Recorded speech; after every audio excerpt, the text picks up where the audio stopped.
Well, the odds aren't looking good for the U.S. economy. The Treasury yield curve indicates that a 60% chance our economy is heading straight back into recession and that it could happen within the next 12 months. Now, this bond market indicator has successfully predicted every U.S. recession since 1970, so it's worth looking at. Time to let the Willis watchdogs out. Dr. Gina Loudon is the host of the Dr.Gina Show in Birmingham, Alabama. Lindsay Piegza is an economist, and George Jargasi is the chairman of the National Eagles and Angels Association. Lindsay, let's start with you. This is the no bull, you know what I'm talking about indicator, Well, right? here's the thing. This time around, it doesn't necessarily mean what it has in the past. Essentially, this is what the Fed is trying to do.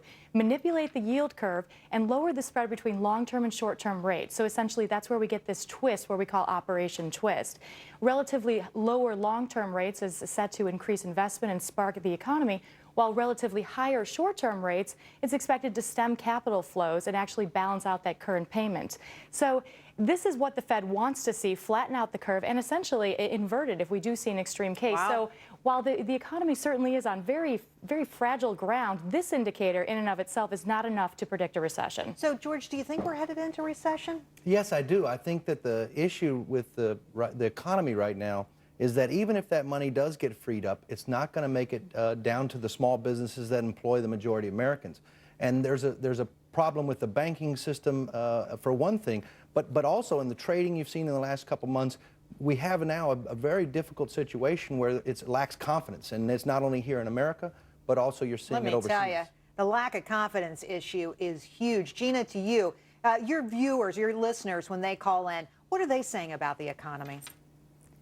Well, precisely as he just said, you know, business owners, they don't know what to do. They can't predict what their taxes are going to do. They can't predict new regulations from an environmental regulation or other tax regulations, labor regulations. No one knows what this president's going to pull out of his hat next. But I would say about the best, most positive economic indicator that gives me just a little hope is just the very fact that this American business grit, the people who own the businesses right now, have managed not to completely let this administration crush them yet. That gives me about the best hope I have. And, you know, you guys bring up small business operators. That's what our next story is about. Small business owners starting to look on the brighter side. The National Federation of Independent Business says small business optimism grew in September. Don't celebrate yet, though. Figures are still way below pre-recession numbers. George, do you have a sense that people out there are feeling more optimistic? I do have a sense of this, and what you're seeing is they've been beat down by regulation. They've been beat down by the economy. They've been beat down by consumers disappearing. They've been beat down by banks that won't lend. And now what you have is they're not getting beat for a couple months, so they feel better. And I really think that's what it is. It's not that they're just tired. They got a break. Any good news you can find, right, Gina? I mean, you were talking about how small business operators are without enthusiasm, but they are looking around the corner, and what do they see? Do they see a better economy? Well, again, hats off to our American entrepreneur and their spirit that is so rugged and determined through all of the confusion. But, you know, when you have a president who one day is telling business owners, go create jobs, and the next day he's saying, you know, post a poster in your lunchroom that tells your employees how to organize against you, we shouldn't be surprised when such schizophrenic messages are resulting in confusion. Well, I think when we actually look at this index and we see what's driving the rise, it's an increase in expectations for consumer spending, which is surprising given the tepid labor market conditions. But last month we saw retail sales came in flat. September retail sales, which are expected out on Friday, are actually anticipated to rise 0.7%. This is the fastest pace of growth that we've seen in 6 months, and this alone has fueled some of that business optimism. Can I tell you, I just want to see somebody else spend besides me. Can it not be consumers we have to rely on all the time? Just one woman's view.